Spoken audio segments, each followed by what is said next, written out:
Welcome back to Inside the Philippines. If you've been here before, you know what this channel is. Real stories, real people, real consequences.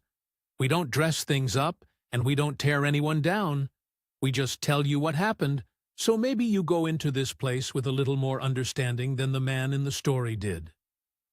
Today's story comes from Brendan, 63 years old, retired electrician from County Limerick, on the west coast of Ireland. 38 years on the tools. A man who, by his own description, kept his head down his entire working life and never once caused a problem for anyone. I want you to hold on to that detail, because this episode isn't about romance fraud. It isn't about a bar girl or a scam or a fake emergency. It's about something quieter and more dangerous than any of those things. And it's something almost nobody talks about before they get on a plane to the Philippines. Brendan is going to tell you about a single moment. One ordinary moment of frustration. The kind any of us might have on a bad day. The kind that back home would be forgotten before you got through the front door. In the Philippines, that moment became something else entirely. And what happened in the hours and days after it is the kind of thing that should be required reading before anyone boards a flight to Cebu or Manila or anywhere else in this archipelago. He asked me to share his story because he thinks more people need to know. And honestly, after hearing it, I agree with him. This one's going to stick with you. Here's Brendan, in his own words. My name's Brendan. I'm from Limerick. Not the nice part, but not the bad part either. Just Limerick, the way most of it is. Ordinary streets, ordinary houses, ordinary life. I was an electrician, 38 years, commercial and industrial mostly. Factories, warehouses, the odd hospital fit-out. A lot of time on sites around Shannon and down through Munster. I wasn't the flashiest tradesman going, but I was reliable. That was my thing.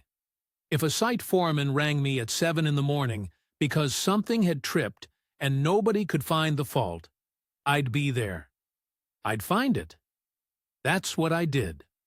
I retired at 61. SIPTU pension, which is the trade union scheme, pays out decent enough. Not luxurious, but solid. Covers the bills with something left over. And I had savings. Nearly 38 years of working overtime and not spending money on anything I didn't need. Never had the golf habit. Don't drink much. The kids were through college on their mother's side of things, mostly. So the money had just accumulated.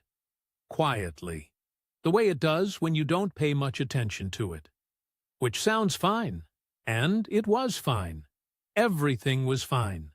The house was in Castle Troy, bit east of the city. 3 bedrooms. Bought it in the 90s. Paid it off in 2011. Nice enough garden. Fellas on either side that I'd wave to and occasionally help with a wiring problem. Christy next door has a hot press that's been a fire hazard since 2019, and I keep telling him. The kids. Right, 3 of them. Ciaran is in Vancouver. Awif is in Melbourne. Sian is, well, he started in Toronto and then moved to somewhere outside Calgary. I can never remember the name of the place. He sent me a Google Maps pin once. I saved it, but I couldn't tell you where it is without looking it up. I'm not bitter about it. I want to be clear on that. I raised them to be capable, and they went off and were capable. That's the job, isn't it? You don't raise children to stay put.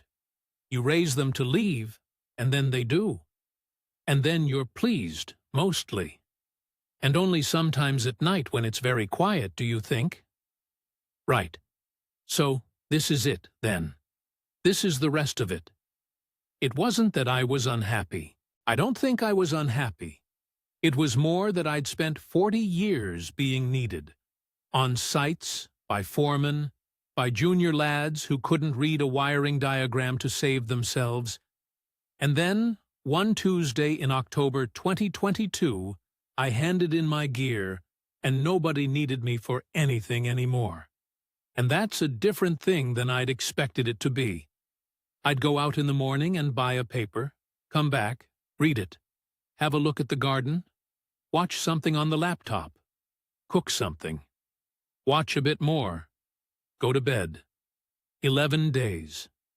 That's the longest stretch I went, without anyone ringing the house. I counted it afterward. Not at the time. I wasn't sitting there marking off the days like a prisoner or anything. I just noticed, at the end of it, when Awaifa finally called on a Sunday afternoon, that I'd been counting without knowing I was counting. I wasn't depressed. I just had nothing that needed me. So I went looking for something to do with the rest of my life, which is a reasonable thing to do. Lots of men do it. I watched YouTube videos the way I used to read technical manuals, systematically, with a notebook, going back to rewatch anything I wasn't sure I'd understood properly. I wasn't watching the romantic ones. I want to be clear on that too, because it matters for how I understood myself at the time. I watched cost of living breakdowns, healthcare comparisons, visa rules, expat forums where men my age discussed whether their pension would stretch. I made a spreadsheet. Thailand, Vietnam, Philippines, Portugal, Mexico, columns for each, rows for climate, healthcare access, English proficiency, cost of a one-bedroom apartment, visa pathways for someone over 60. The Philippines came out on top. 3 reasons, and I'll be honest about all of them. English is genuinely widespread there, which matters when you're 63 and not going to become fluent in anything new. It's a Catholic country. I'm not devout, haven't been to Mass in years, but there's something in knowing a place has the same basic moral furniture you grew up with, the same instinct about right and wrong, even if the specific practices differ. And the cost of living matched my pension without me needing to touch my savings, which meant I could go and have a look without feeling like I was making an irreversible decision. That was how I framed it to myself, just having a look. 3 weeks. Return ticket already purchased. I told Christy next door I was going away for a bit. He said, "The Philippines? What's in the Philippines?" I said, "I'm not sure yet. That's why I'm going." I booked a guest house in Lahug, which is a residential neighborhood in Cebu City. Not a resort, not one of those party hostels.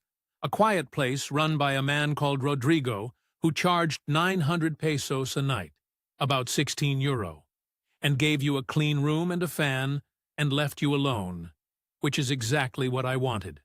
I arrived in February. The heat hit me before I was through the arrivals gate.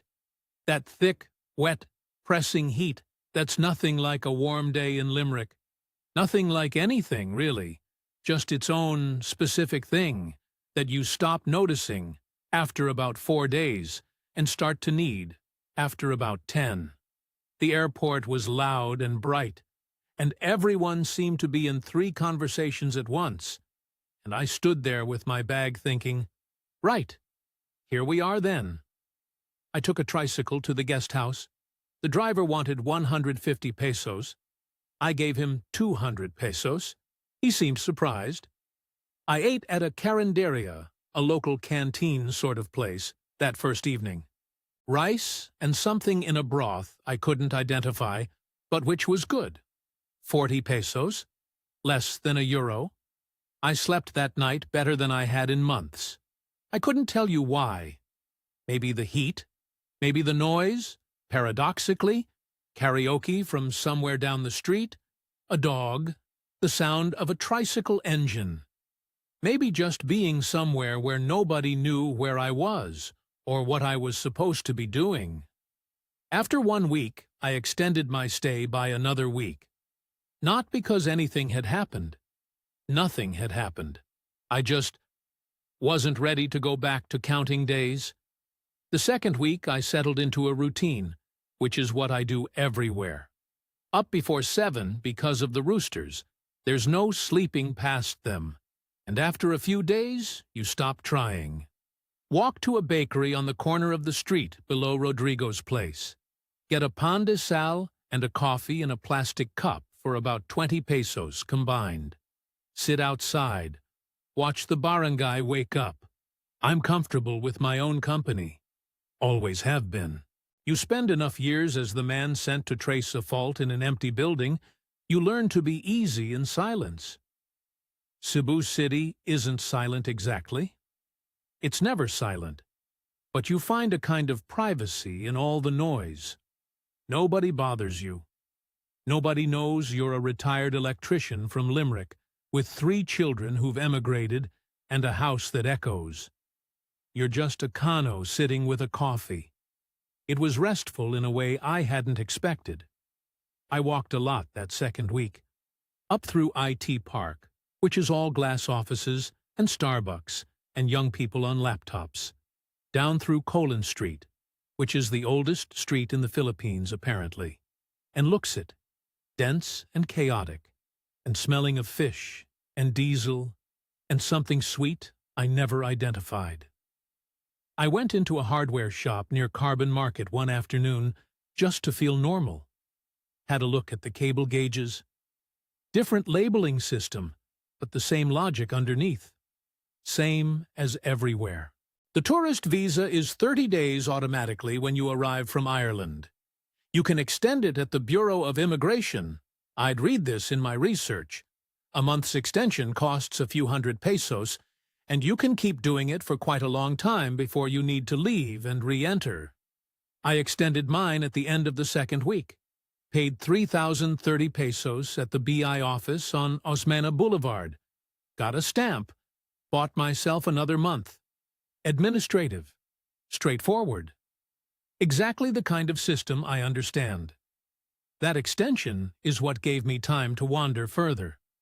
Rodrigo mentioned Carcar City one morning when I asked him where was worth seeing outside of Cebu City itself. He said it like it was obvious. Old Spanish church, good chicharon, easy day trip on the South Bus. I wrote it down. The following Tuesday I took a bus from the South Bus Terminal, which cost 52 pesos, and took about an hour south through towns I couldn't name, past rice fields and roadside stalls selling what looked like entire roasted pigs, past basketball courts. There's a basketball court every few hundred meters in this country. I don't know how they manage it. And arrived in Carcar in the late morning. It's a proper old town. Heritage buildings from the Spanish period. A big stone church that's been standing since the 1500s, apparently. Quieter than Cebu City. The heat felt different there. More still. I walked around the church, had a look at the market, bought a bag of the chicharon, which is fried pork skin, and which I ate half of immediately, and then felt mildly guilty about for the rest of the afternoon. And then I heard the brass band. It was coming from a side street I hadn't gone down, and I followed it the way you follow anything interesting when you've nowhere particular to be. It led me to a barangay fiesta, a street party, essentially, for a local feast day. Tents and tables set up across the road. Children everywhere. Women in good dresses. A brass band working through something that might have been a hymn or might have been a pop song.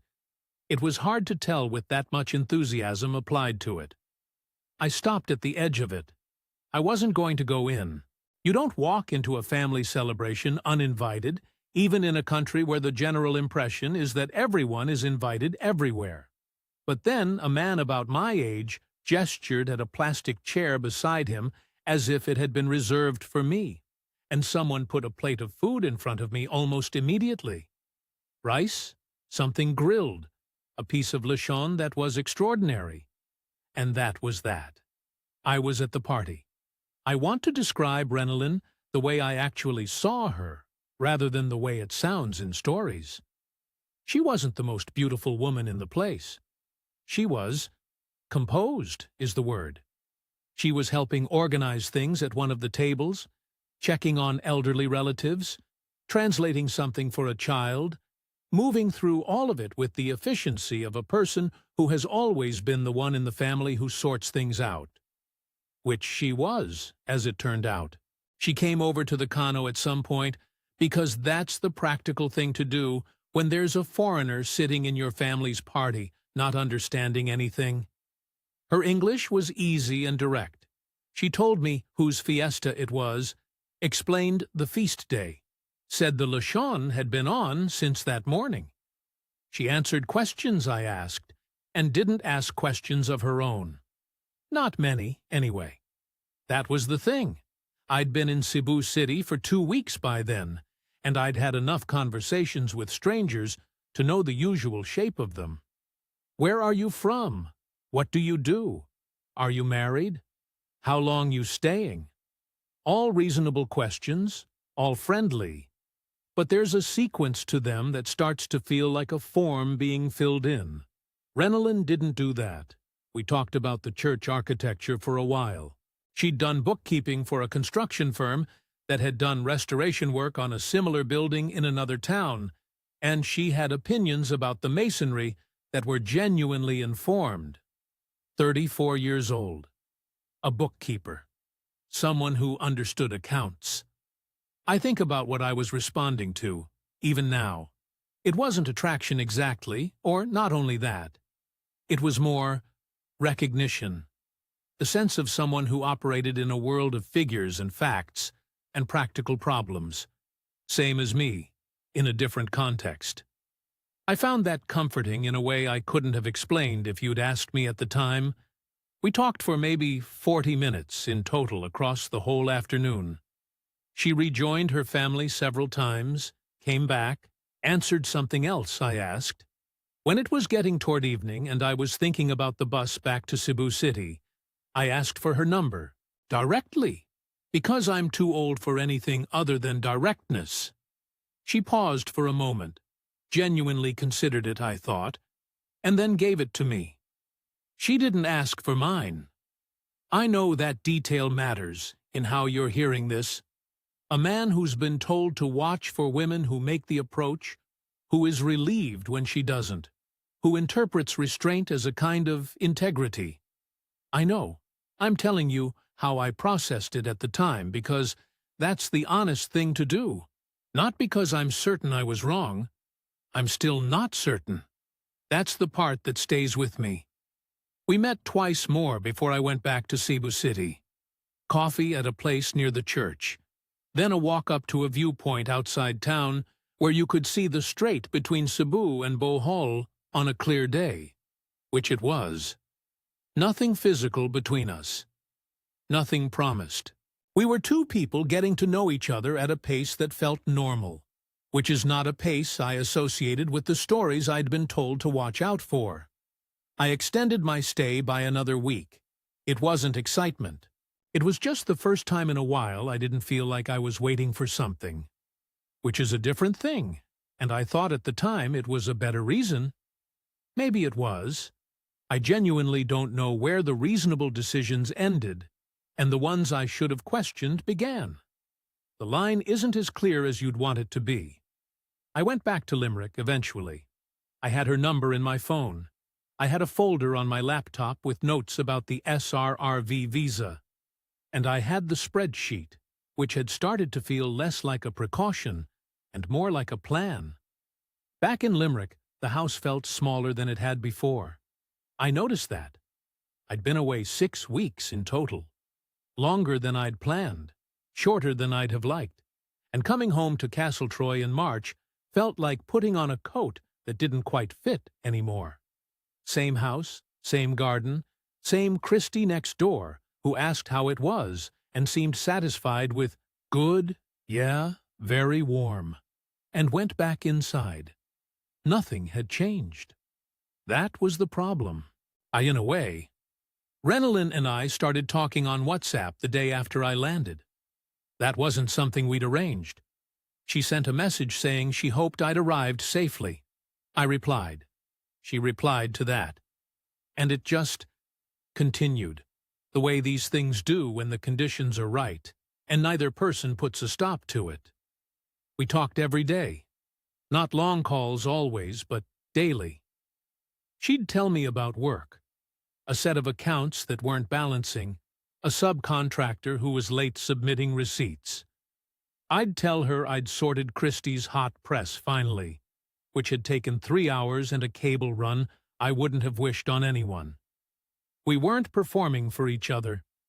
That's what I kept thinking. Neither of us was trying to be impressive. We were just reporting in, the way you do with someone who's become part of your routine. I'm aware of how that sounds. I'm aware a man can confuse comfort with something deeper without noticing he's done it. I'm not going to pretend I was fully clear-eyed about what I was building toward. I wasn't. 3 weeks in, she mentioned her father. She didn't bring it up dramatically. It came up the way these things come up between people who've been talking daily, sideways, in the middle of something else.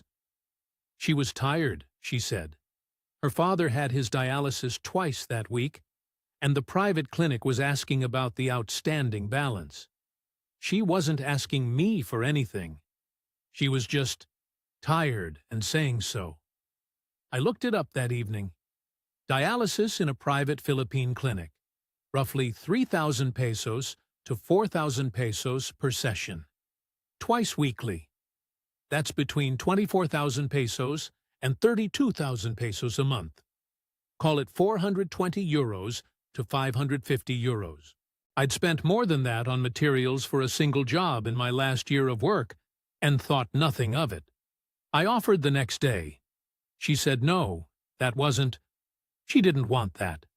I said I wanted to help, that I could manage it, that it was a practical problem with a practical solution, and I was in a position to provide the solution. She said she'd talked to her mother.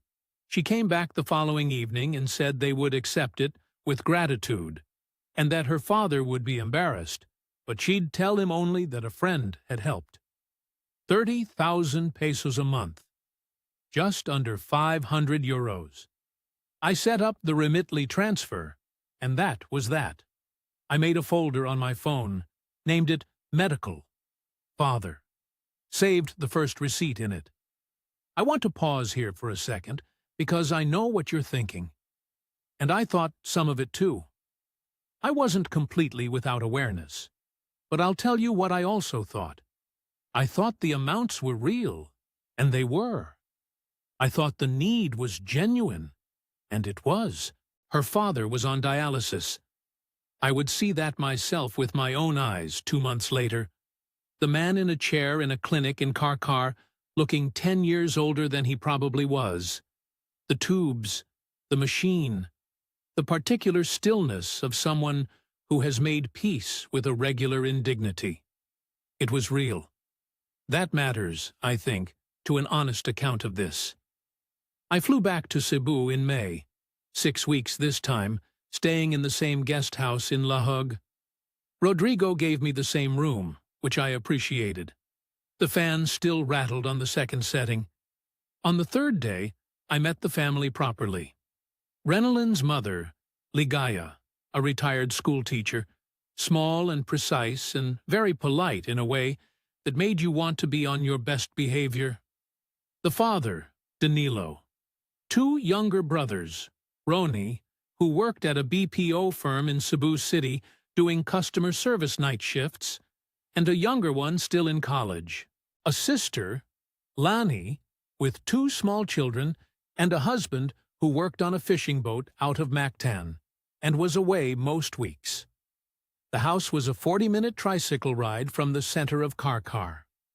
Concrete block, 2 stories, the second story unfinished, in the way that a lot of Philippine houses are unfinished. Rebar sticking up from the roof. A project paused mid-thought when money ran out. Paint faded, but the yard swept clean. A sari-sari store attached to the side. A small room with a window hatch selling sachets of shampoo and instant noodles and cold drinks from a humming fridge. Ligaya ran it. Nothing about it felt staged. I've been on building sites my whole life. I know the difference between a genuine structure with deferred maintenance and a set dressed for a purpose. This was a real family home with real problems. The roof on the covered area at the back had a section that was rusting through.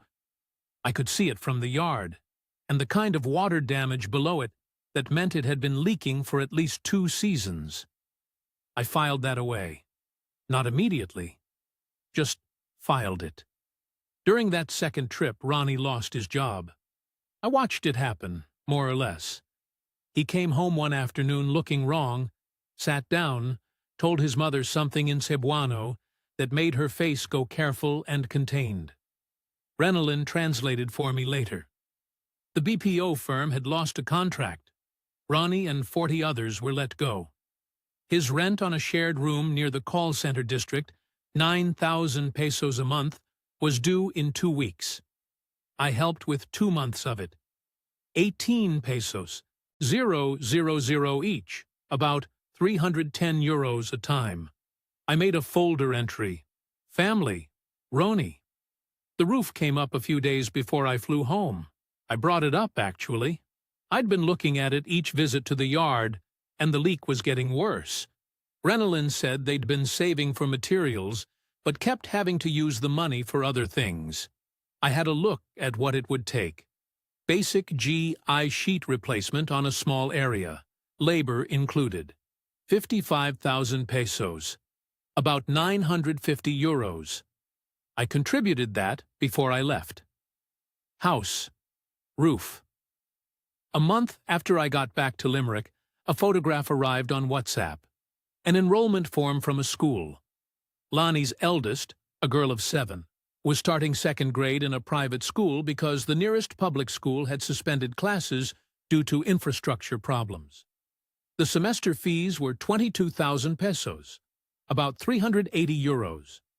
I transferred it the same day. Education. Lonnie's daughter. I keep coming back to the folder. The way I made it. The way I maintained it. The neat categories and the receipts saved in chronological order. I think now that the folder was doing something specific for me. It was a way of making it all feel professional, managed, under control. Like I was project managing a renovation rather than examining whether I was comfortable with the total. By the time I booked my 3rd flight to Cebu, the folder had entries adding up to roughly 625,000 pesos. Call it 10,800 euros. Spread across 4 months. Each line item individually reasonable. The dialysis real. The job loss real. The roof real. The school fees real. And underneath all of it, a question I hadn't quite formed in words yet, which is sometimes the most dangerous kind of question. The 3rd trip was different from the start, and I knew it was different, and I chose not to examine why. I booked it without a return ticket. First time I'd done that. I told myself it was practical. Open-ended gave me flexibility. And flexibility was sensible given that I was now seriously researching the SRRV visa, the Special Resident Retirees Visa, which would allow me to live in the Philippines without constantly renewing a tourist stamp. The SRRV requires a deposit of $20,000 with the Philippine Retirement Authority. It's a genuine deposit. You get it back if you leave. It's not a fee. But it sits there as a kind of commitment. I'd made an inquiry with the PRA office. I hadn't committed. But the spreadsheet had a new tab. The relationship with Renelin had deepened in a way that neither of us had been direct about. I'd met her friends. I'd been introduced at her office.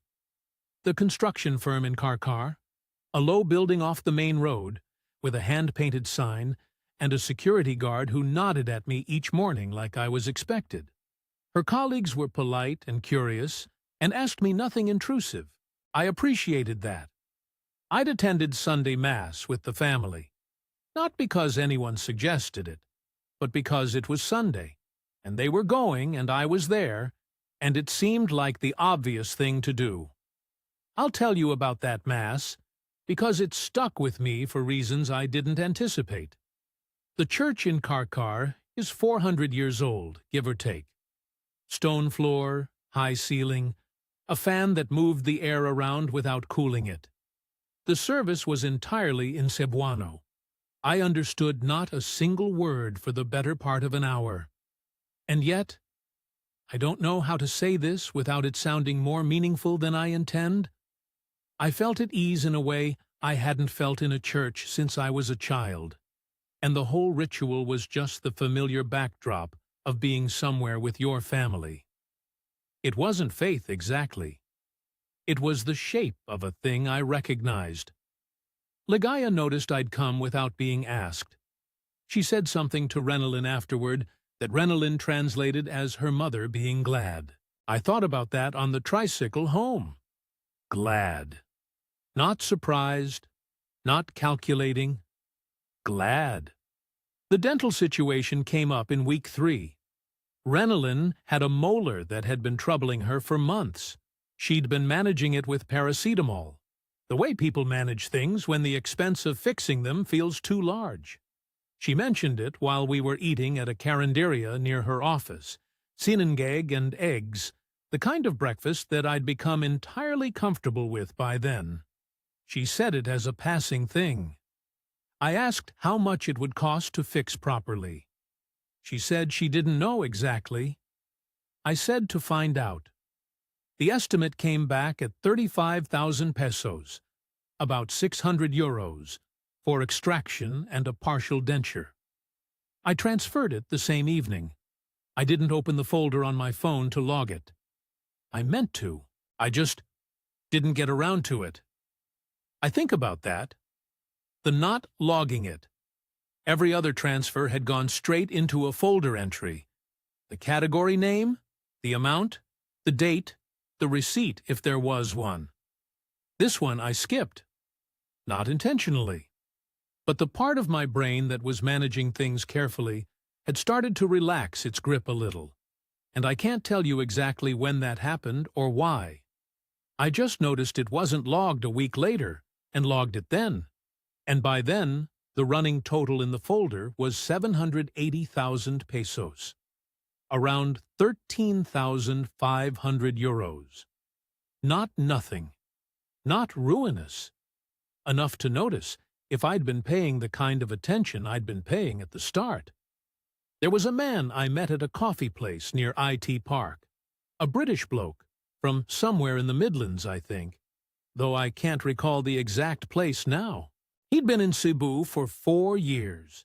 He told me this the way people tell you things in expat circles, which is directly and without much preamble, because everyone there is roughly the same kind of person who ended up in the same kind of place for roughly the same kind of reasons, and there's a shorthand to it. We talked for an hour or so. He was fine company. He asked, at some point in the conversation, not aggressively, not with any particular emphasis, how long I'd been sending money. I deflected, said we were still finding our feet, said it was complicated. He nodded. He didn't push it. And then he gave me a look. I know the look. I've given it myself years ago on sites to young lads who'd wired something in a way that wasn't exactly wrong but wasn't right either, and were about to find out the expensive way. It's not a judgmental look. It's the look of someone who knows what they're seeing and is deciding whether it's their place to say more. He decided it wasn't. We finished our coffees and went our separate ways. I told myself he was one of those men who'd gone sour. You meet them in expat circles. Men who got burned early and now see fire everywhere, who can't allow that anyone else might be having a different experience. There are plenty of them. That's a real thing that happens to people in foreign places. I believed this assessment at the time. I mostly believed it. But I think about his look. Quite a lot, actually. 2 days later, Renalyn and I went to dinner at a small restaurant near the old church, a family-run place that did decent grilled fish and cold San Miguel. The evening was straightforward and easy. She talked about a complicated accounts reconciliation at work. I talked about nothing in particular. The church bells rang at some point during the meal. We paid 480 pesos for the two of us and walked back toward the guest house in the dark, the street lit by the glow of a sari-sari store and someone's television through an open window. It was the most settled I'd felt in months. The thought I had, walking back, was that this was workable, that I could see the shape of a life here that made sense. The following evening we went out again. Same direction, different restaurant. A motorbike turned in front of our tricycle on the way home. I need to be straight with you about what happened, because the temptation when you tell a story like this is to make the incident sound bigger than it was. More dramatic. More clearly, someone else's fault. The truth is more ordinary than that, and more embarrassing.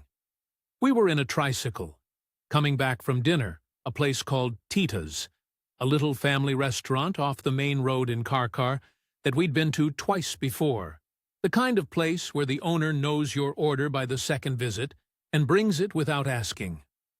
Pork adobo for me, grilled bangus for Renalyn, 2 bottles of Royal in glass bottles because they don't stock San Miguel.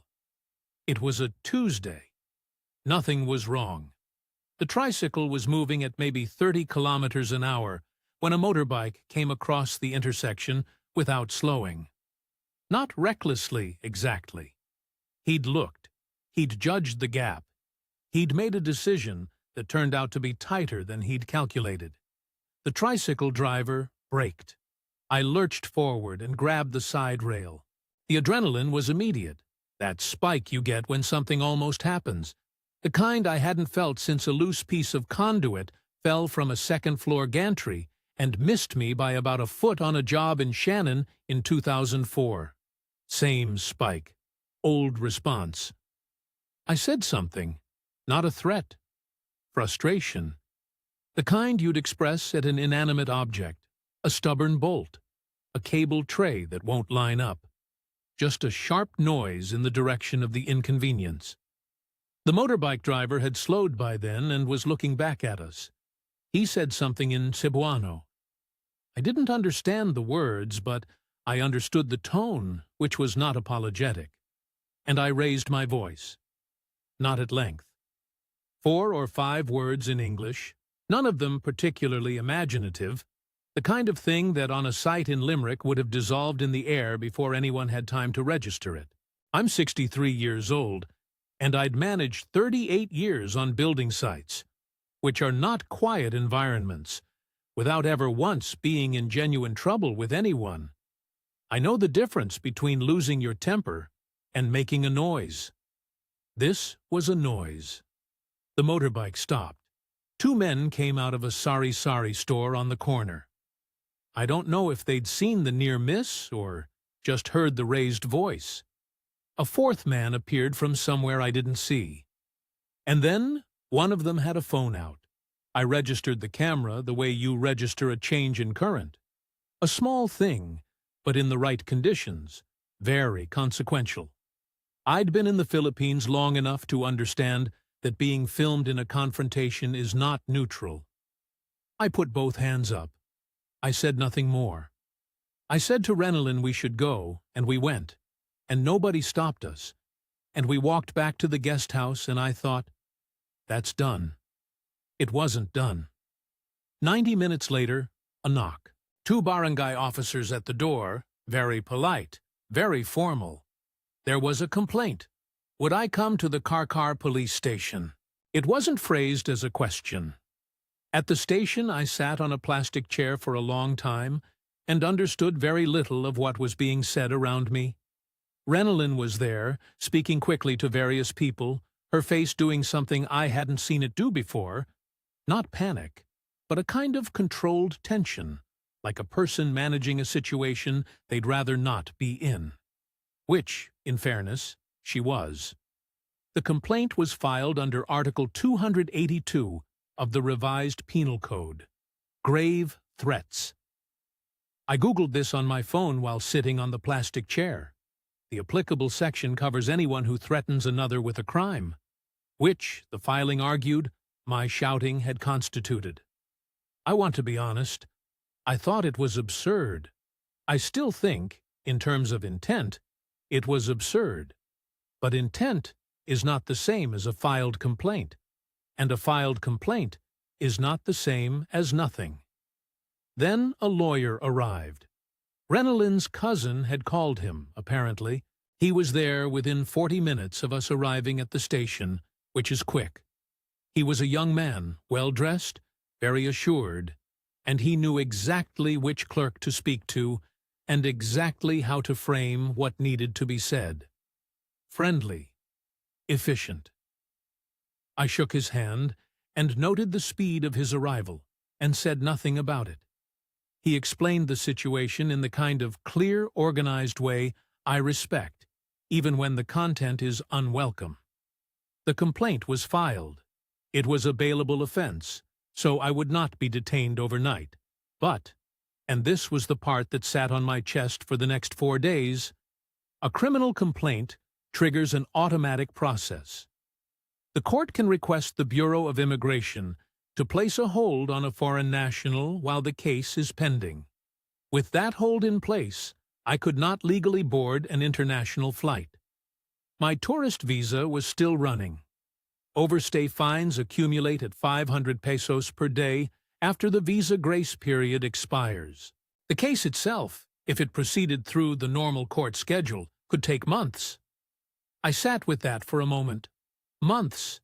In a country I had no legal residency in, on a tourist visa with a ticking clock, unable to leave. He explained the alternative. The complainant, the motorbike driver, was open to signing an affidavit of desistance. This is a formal legal document in which the complainant withdraws the complaint. It's a recognized mechanism in the Philippine court system for resolving minor disputes between private parties. It happens all the time. The amount being discussed was 60,000 pesos, roughly 1,040 euros.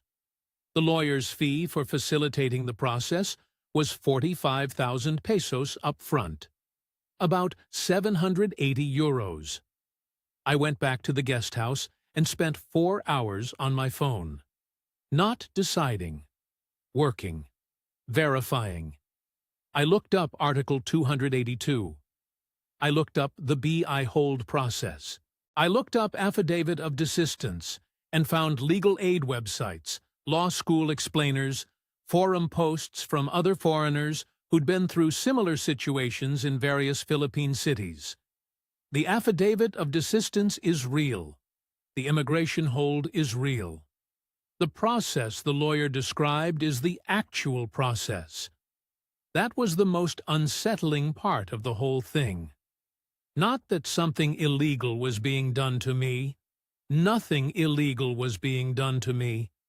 The system just worked differently than the system I grew up inside, and I had not thought to learn that before it mattered. During the night, I barely slept. I was at the station again for some paperwork, and there was a remark from one of the family members, something in Cebuano that landed oddly, and I watched Renilin's face. The motorbike driver, it turned out, was related by blood to the family on the other side of a boundary dispute that Renilin's family had been in for 2 years. A land matter. I didn't know about the dispute. Nobody had mentioned it. Could that be coincidence? Could a man I'd never met happen to be the cousin of an adversary of the family I'd been involved with for 5 months, and the whole thing be entirely random? Yes, it could. I've thought about it a great deal. I have no answer that satisfies me. I paid the lawyer's fee. I paid the settlement. I paid 3,000 pesos in miscellaneous station costs that I didn't fully understand and didn't have the energy to question. 4 days after the tricycle and the motorbike and the 4 or 5 words I said into the dark of a car street, I was in a grab car to Mactan Cebu Airport with my bag on my lap. Renilin came to see me off. We stood outside the departure's entrance, and she cried, quietly, the way she did everything, not dramatically, just genuinely, or at least in a way that looked genuine, and I've had to accept that I cannot tell the difference with certainty and perhaps never will.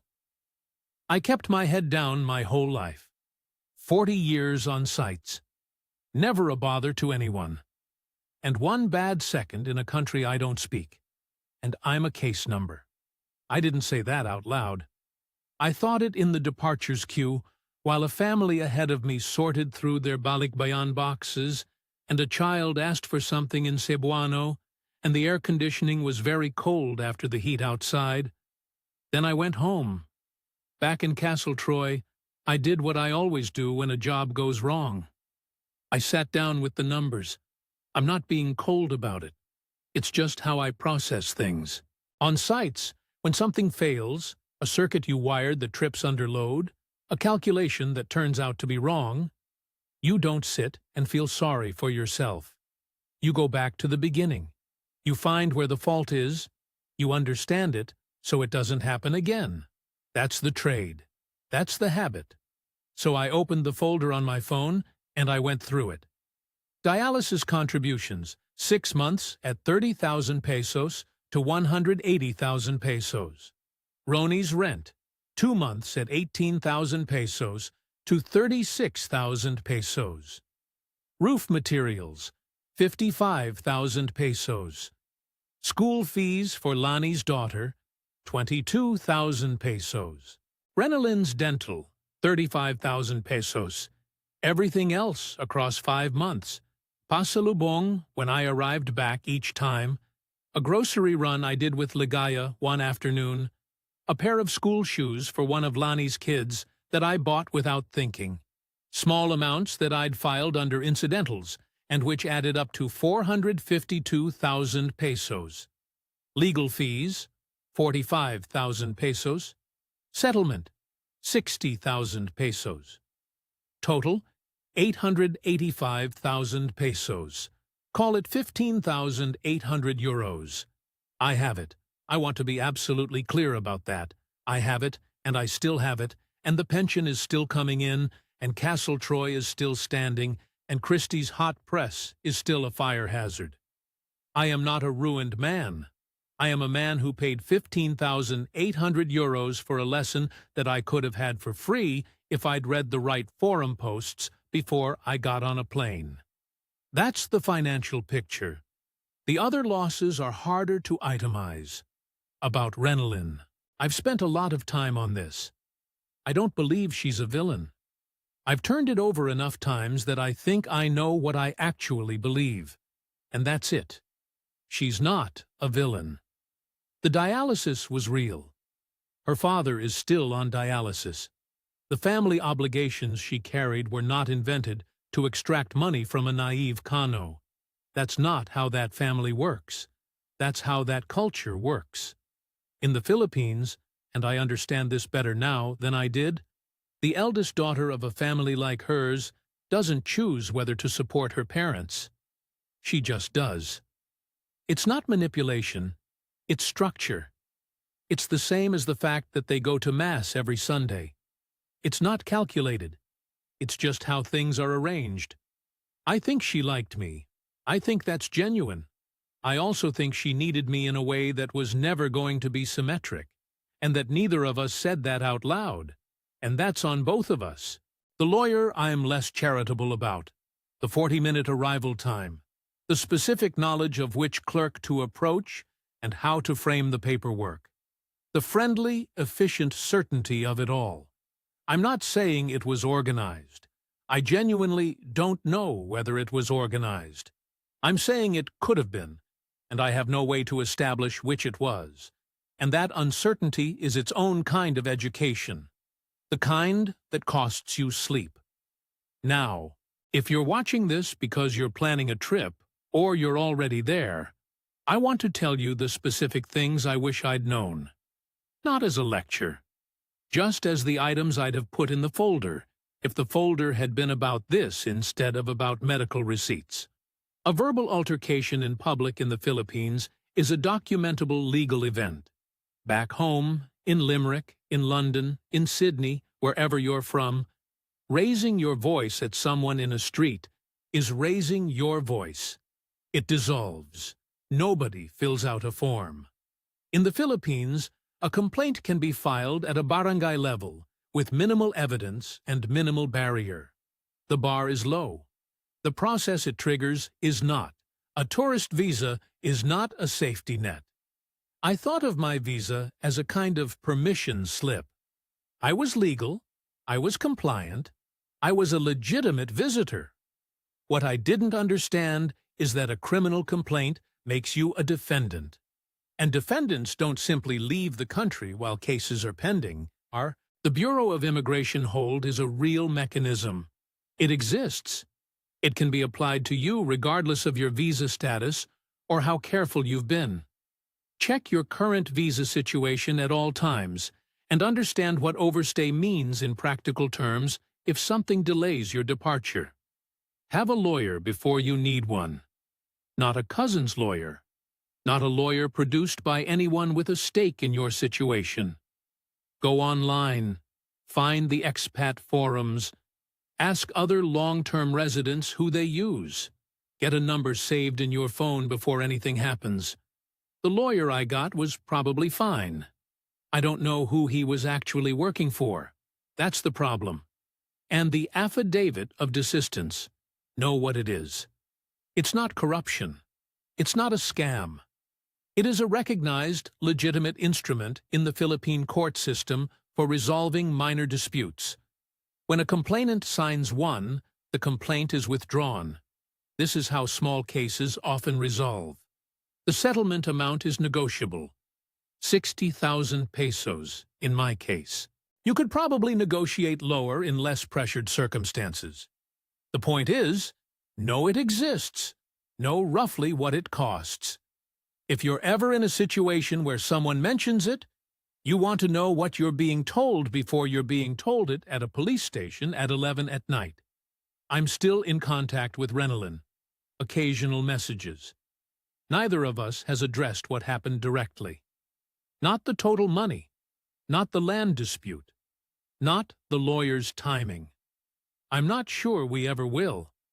I don't feel the need to confront her. She hasn't asked me to understand. It just sits there between us, the way unspoken things do. I think about going back. I mean that. The spreadsheet is still on my phone. I've added a tab. I call it Notes, though it's really more of a list of things that aren't on any other tab. Things I should have learned before I touched anything live. That's the electrician in me. You don't abandon a circuit because it gave you a shock. You find the fault. You understand what went wrong, and then you do it properly. Thank you to Brendan for trusting us with his story. It takes something to tell it, this honestly, and we're grateful he did. Here at Inside the Philippines, we hear a lot of stories like this one, and a lot that are worse. Brendan came out the other side with his finances intact and a clear head. Not everyone does, but his story is unusual in a different way, because the thing that caught him wasn't a romance scam or a dishonest woman or a bad property deal. It was a single, unguarded moment in a public street, and a legal system that processes that moment differently than the one he grew up in. That gap between the rules you know in your bones and the rules that actually apply where you're standing is the thing this episode is really about. 3 things to take with you. Control your emotions in public as if your freedom depends on it, because in certain circumstances, it does. Know your visa status and understand what an immigration hold means before you're subject to one. And find independent legal counsel before you need it. Someone you chose, not someone who arrived. The Philippines is not a dangerous country.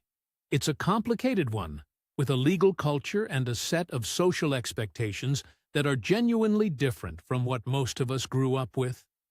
That difference isn't a reason not to go. It's a reason to prepare. If you've got a story of your own, something you've been through out here that others should know about, the comments are open. We read everything. Subscribe if you haven't. Come back next week. And as always, go in with your eyes open. It's been 4 months since I came home. The garden needed work. I did the garden. Christie's hot press finally failed completely. The element went, not the wiring. So at least that wasn't on me. And I replaced it one afternoon in about 90 minutes. He gave me a bottle of Jameson, which I accepted, and will probably give away. I don't drink much. The house is still quiet. That hasn't changed. But I'm not sure anymore that quiet is the problem I thought it was. I think the problem was that I didn't know what to do with myself, and I solved that by making a plan. And the plan had a gap in it, the size of a country I didn't understand. I'm working on the gap. The spreadsheet is still on my phone. I haven't deleted it. The Notes tab now has 11 entries. Some of them are practical. Find independent legal representation before you need it, not from anyone with a connection to the situation. Understand the BI hold process and what triggers it.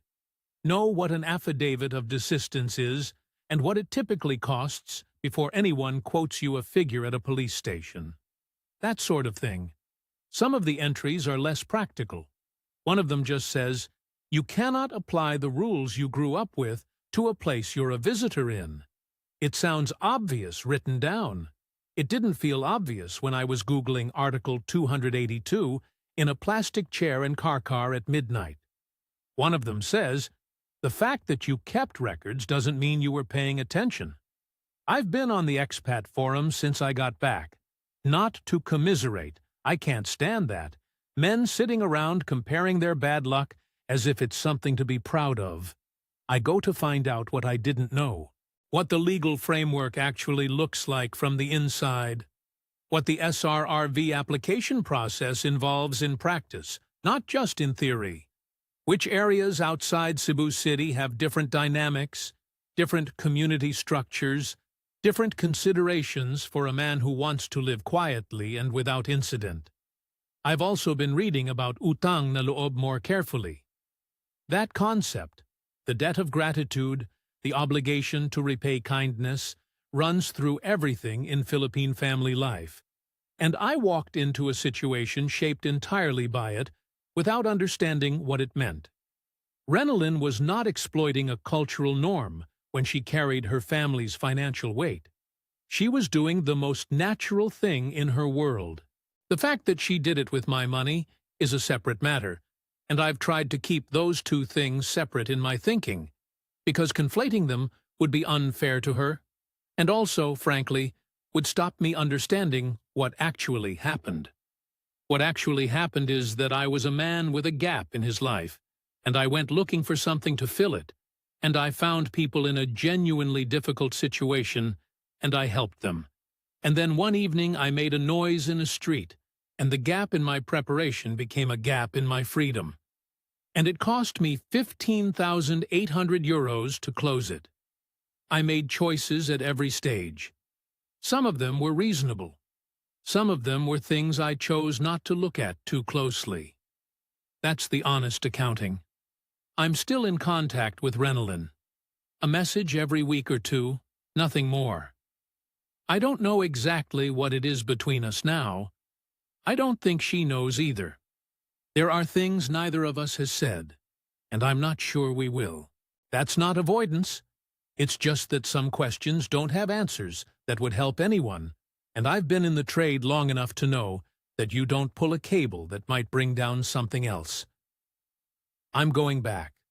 I've decided that. Not to Karkar, or not initially. I want to spend time in a different part of the country first. I've been looking at Dumaguete, which is quieter, more of a university town, different energy to Cebu City and its surrounds.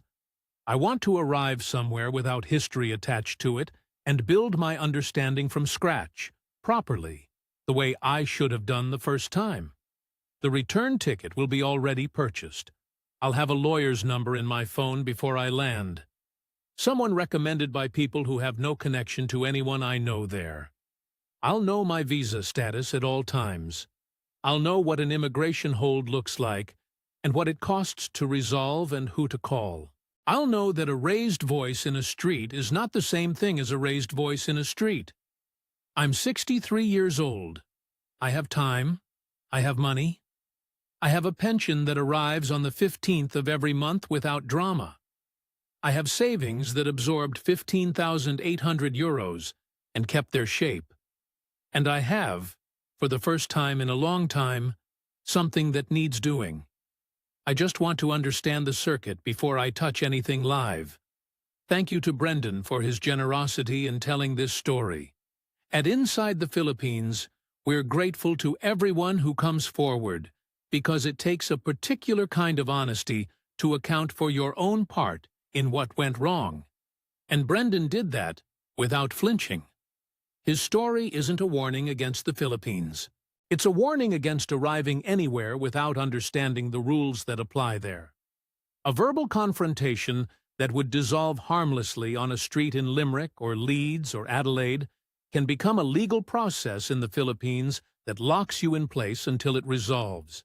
That's not corruption. That's just a different system. And ignorance of it is expensive. 3 things, if you take nothing else from this. Manage your emotions in public like your passport depends on it, because it can. Understand your visa status and what happens to it if you become a defendant. And source your own legal representation before you ever need it. Someone independent, someone you chose, someone whose loyalty is clear. The relationship at the heart of this story is complicated, and we've tried to present it that way. Renalyn isn't a villain. The obligations that shaped her life are real, and they're structural, not strategic. A foreign partner in that world is expected to carry weight, the same way an OFW working in Dubai sends money home. That expectation is not always manipulation. It is always worth understanding.